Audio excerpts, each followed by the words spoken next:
Sir আপনার নাম কি? মলয় কুমার সাহা। আচ্ছা, আপনার ঠিকানা? বেহালা সরসুনা, কলকাতা 61। আচ্ছা, তো স্যার আপনার কি কি সমস্যা ছিল? আমার ওই ব্রেন স্ট্রোক হয়েছিল, বাঁ দিকটা পুরো প্যারালাইজড হয়ে গেছিল। তারপর হাই সুগার, আমি ইনসুলিন নিতাম। আচ্ছা, কতদিন হয়েছে এটা? এই স্ট্রোকটা হয়েছে 31শে ডিসেম্বর।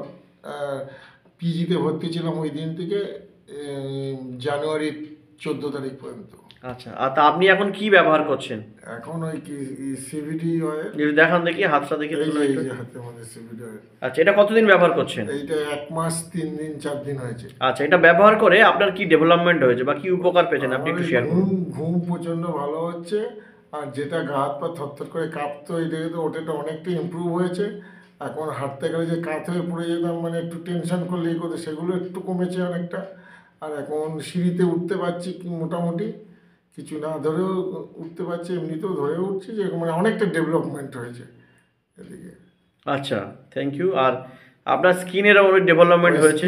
স্কিনটা তো, আর আমি এটা নিয়ে বলছি তো স্কিনটা। পায়ের কি বলছিলেন, পায়ের? পায়ে আমার এই কি বলে হাই সুগারের জন্য পায়ে দাগ ছিল, কালো কালো স্পট হয়ে গেছিল দু পায়ে ঠ্যাঙের মধ্যে।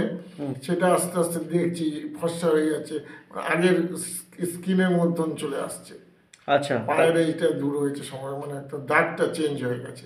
আচ্ছা, আপনি এটা কফটা করে নেন আর কখন কখন নেন? আমি 4 ফোঁটা করে নিতাম প্রতিদিন, রাতেরবেলা 8:30টার সময়, ভাত খাওয়ার আগে। আর তারপর ওই স্যার আমাকে বলার পর, ফরজ স্যার বলার পর আমি ওই 7 দিন না 8 দিন ওই সকালবেলাও নিয়েছিলাম, 4 ফোঁটা করে খেয়েছিলাম, বলে আরও ডেভেলপমেন্ট হবে।